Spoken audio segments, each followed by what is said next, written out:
Reading with your kids. Hola, ni hao, konnichiwa, assalamu alaikum, shalom, mahaba, moni wanji, namaste, jumbo, bienvenidos. Hi, my name is Jed Lee, and this is the Reading with Your Kids podcast. We are coming to you from the beautiful neighborhood of Reedville in the southwest corner of Boston, Massachusetts. We are so delighted and so very honored that you join us in our mission to help all families grow closer through reading. Please be sure to tell all of your family and friends about the show. Please be sure to subscribe to the show on the iHeartRadio app, on Spotify, Apple Podcasts, Amazon Music, Stitcher Radio, wherever you find your podcast. Join us right now from the great city of Los Angeles in California. Our guest is here today to celebrate. Her middle grade novel is called Second Chances. Please welcome to the show, Mel Sobolewski. Hey, Mel, how are you? Hi, Jed. How are you? I'm doing great. Thank you. I'm doing pretty wonderfully, too. I'm excited to talk about Second Chances because it's a subject near and dear to my heart, giving animals second chances, rescuing animals. My wonderful and somewhat dysfunctional beagle is a rescue, and he's been with us for 11 years and makes us crazy sometimes, but also fills the home with lots of love. So I'm all for rescuing animals, and I'm all for learning all about second chances. Awesome. Yeah. So tell us about the story. So it's a chapter book. Each story features a different animal. The first story opens up with a horse named Hickory. He was our first rescued animal, and we rescued him from a California wildfire in Malibu. It was the Woolsey Fire, and he was set free, put up for adoption. We rescued him, and that's really kind of how the start of Moonlight Mile Ranch began, with a horse named Hickory. And then each chapter, there's a dog that lost his owner and was abandoned. There's alpacas. There's a cow rescued from a dairy farm in Northern California. And it's really a story of triumph and love and adventure and family and connection. And each one's very much rooted in love, each story. This is neat. So while the stories are fictionalized, and as you and I were joking earlier, the names have been changed to protect the innocent or guilty. Right. But the Moonlight Mile Ranch, that's a real thing. So Moonlight Mile Ranch, right now we are leasing property in Southern California, and we are in the midst of looking to expand the operation to help more animals, to tell more stories, and to really ultimately grow into a place where families can come, kids can come, and we have educational programs and whatnot. Right now it's on leased land. So yes, it's a place. Yes, it is real, but we're looking to expand in order to help more. Yeah. That must be both exciting and a little bit terrifying, knowing that you're on this leased land. And yeah, it's good for right now, but if the lease runs out and we got to get a place really quick, yikes. Yikes. Yeah. And, we've thought about it. The people we're leasing, they're also involved in rescue. And, they've welcomed our herd of equines and our donkey. And, we have a great relationship with them. And a lot of their visitors enjoy the horses and enjoy spending time with our horses. And it's a really wonderful relationship between the two. But yes, it is very nerve-wracking living in California and having animals in general that belong on a farm, whether it's leased land or whether it's a wildfire. And just recently we had the hurricane, and we had the hurricane this past weekend, and then over the winter we counted 13 atmospheric storms. So California has been a very interesting place to live these past couple of years. Yeah. So one of the things you and I were talking about before we started the interview was that in telling these stories that are fun stories that middle grade kids can enjoy because kids love animals, but it also is a great way to touch on some other real life situations, things that kids are facing in their everyday lives. 100%. And really, you know, I as we spoke about, I said the stories are rooted in love, but really the stories are also rooted in kind of the connection between human and animals and how we're really not so far apart, right?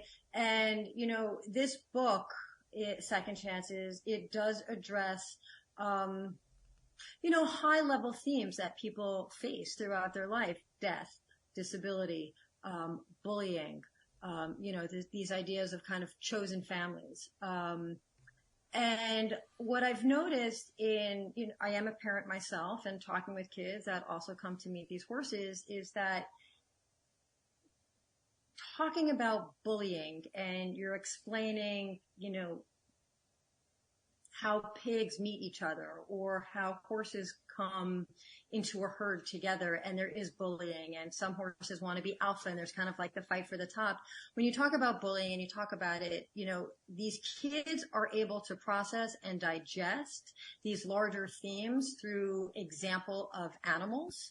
And when they feel comfortable, you know, talking about, you know, these themes, they open up a little bit more, maybe about certain things that they've experienced with bullying as the bullier, as someone that experienced it. Disability, how to, you know, not judging someone with a disability, being inspired by, you know, we had a horse named Chance. He's in the book. When we rescued him, he came to us with a hoof that was growing backwards, making it virtually impossible for him to really walk. This was an injury incurred. His foot got wrapped up in barbed wire and his family neglected him. They never gave him a vet. And in turn, the hoof started growing backwards. So he was essentially walking on like the wrist part of his leg. And a lot of adults, families, and kids spent a lot of time with him talking about disability. Someone even wrote a poem and submitted it to a local newspaper about him. And people did find him incredibly inspirational. And, you know, what I hope for is when you leave the farm or when you drive away from your, you know, encounter with Chance or horses like Chance or any other animal like Chance, that you're able to kind of translate that feeling of inspiration and acceptance when dealing with someone in a wheelchair or someone on crutches or someone, you know, that had a really bad accident. And I find that, you know, in people that do have access to these animals, it does change perspective. And, you know, and it also just kind of connects them with another being outside of the human being or, you know, a dog or a cat, you know, in the house. And we have dogs and we have cats as well. But there is something very powerful about a horse. That's this big, majestic creature that's so symbolic of, you know, Americana and strength and speed running across the Wild West. And then here's this horse that is doing his best with, you know, a backward hoof and still living his life to the fullest and having a very profound impact on everyone that has, you know, had the chance to meet him. So, each story, you know, has a little thing. Mental health is in here as well. And I think if anyone can walk away, and I know that we spoke about this, is just being a little bit kinder and a little bit more gentle with each other, and with Earth and with the animals. I think that we'd have a much more peaceful existence in general. Yeah. One of the things we talk about here on the podcast a lot is just the fact that what you were mentioning about is that kids are much more likely to talk about those quote unquote serious issues when you're talking about a character in a book, whether it's a human, whether it's an animal or an alien.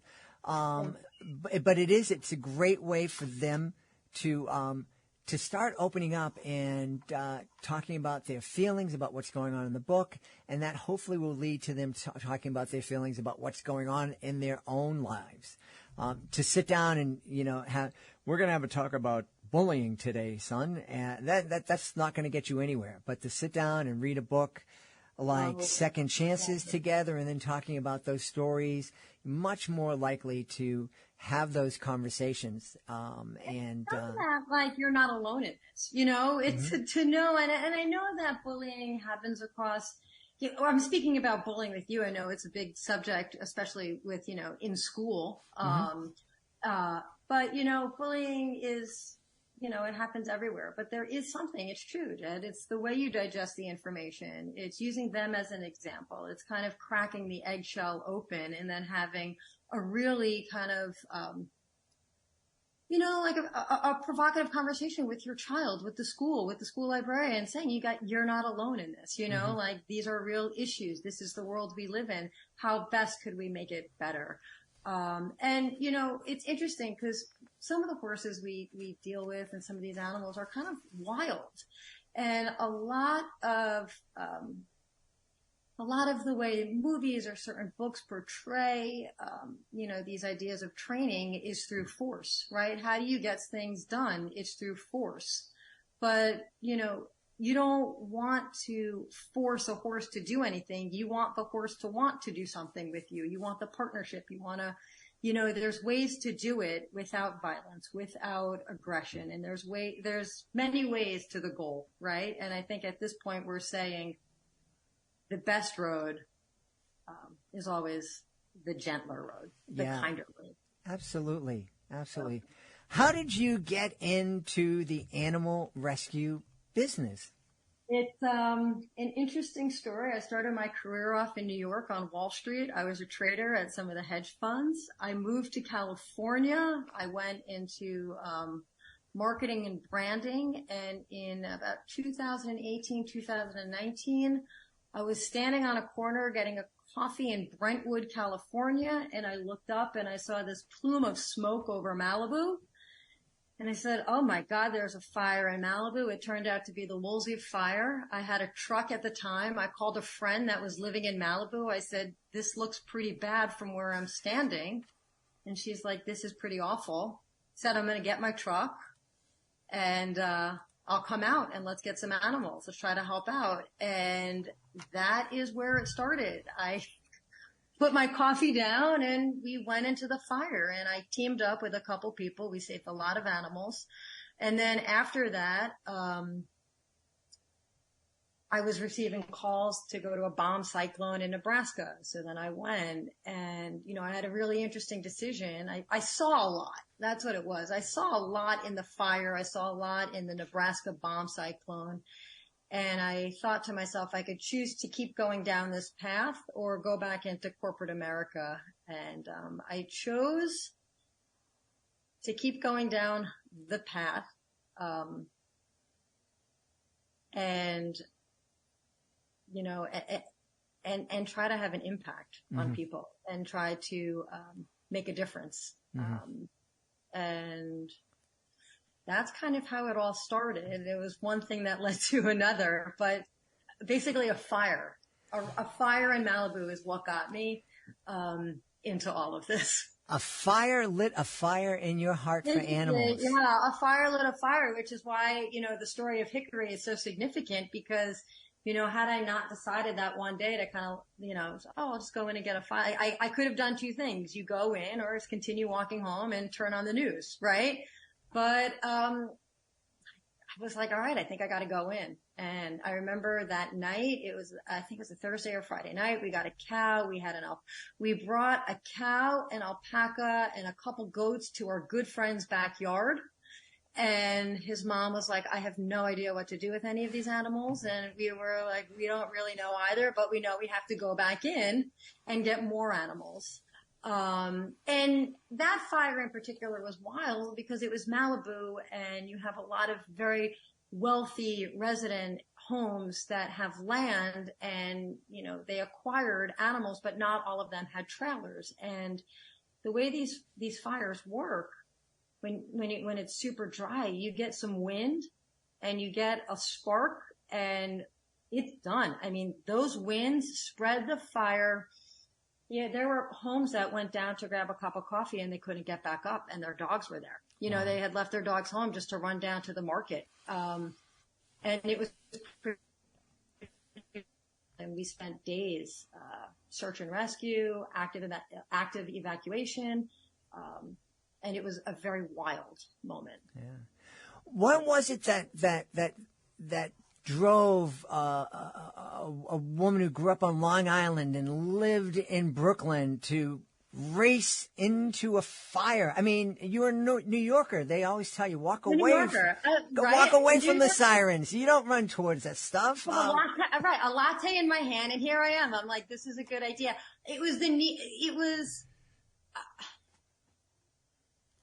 I have a very strong loyalty to Malibu. I love the community in Malibu. And I knew that help was needed. Mm-hmm. I knew the back roads. I've spent time in Malibu. I knew people locally. I had access to trailers. I had access to teams of people. I had the ability to help through a network. And, it wasn't even should I do this or should I not do this? What time do I have dinner tonight? It was just like, yeah, I'm going to go and do this. I'll meet you. No questions asked. And, where I could help, I wanted to go. Where the need was, I wanted to go. Mm-hmm. For no other reason other than to limit the suffering, right? Mm-hmm. To limit the suffering of animals, to limit the suffering of people.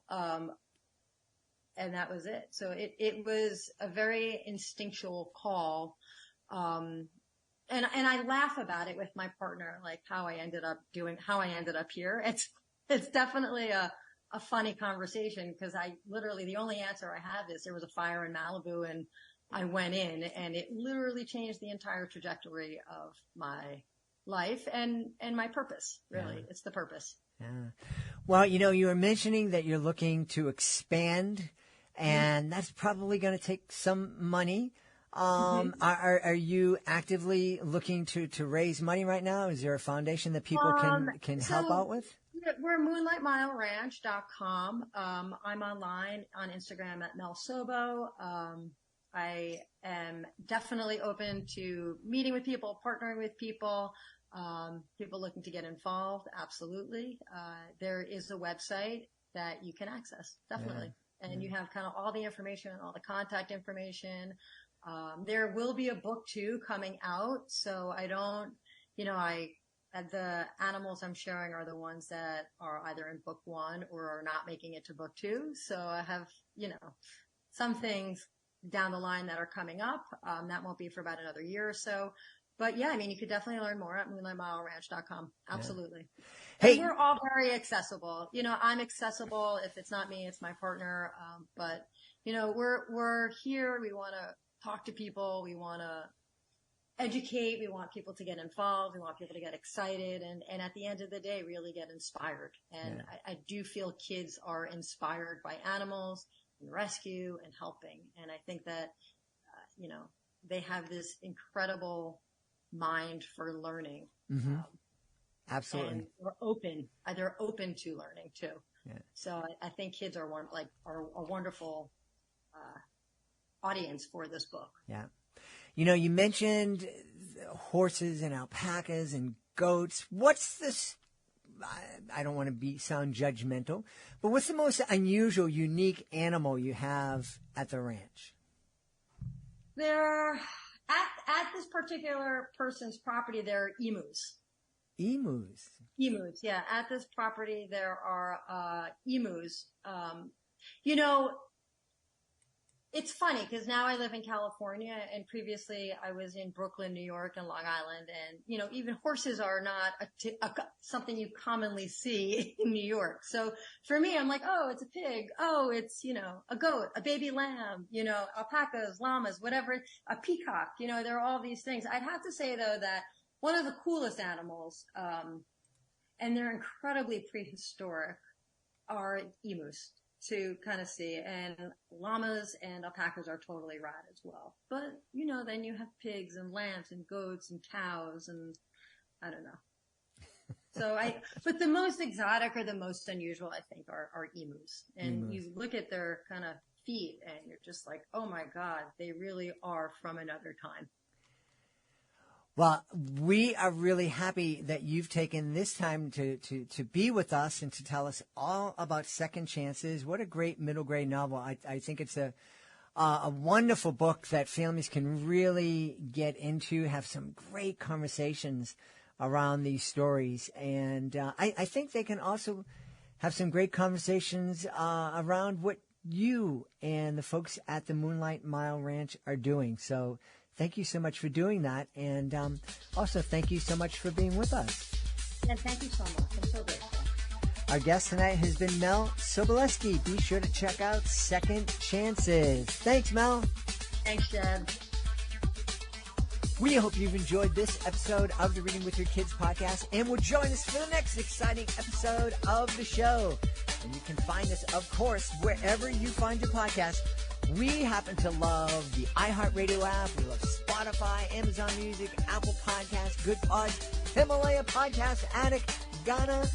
We love all the podcasting hosts that host the Reading with Your Kids podcast. We want to thank our guests for helping to make today's show so wonderful. Also want to thank my team, Fatima Khan, Rory Grady, Soji Franklin, and O'Leary. I want to thank my beautiful wife for all the wonderful, amazing, incredible support that she gives me and all the love that she brings into my life. And we all want to thank you. Thank you so much for taking the time to join us today. And as always, thank you so very much for taking the time to bring love and joy and happiness to the world, making it a better place. And you do that every time you read with your kids. I'll be looking for you in the next edition of the Reading with Your Kids podcast.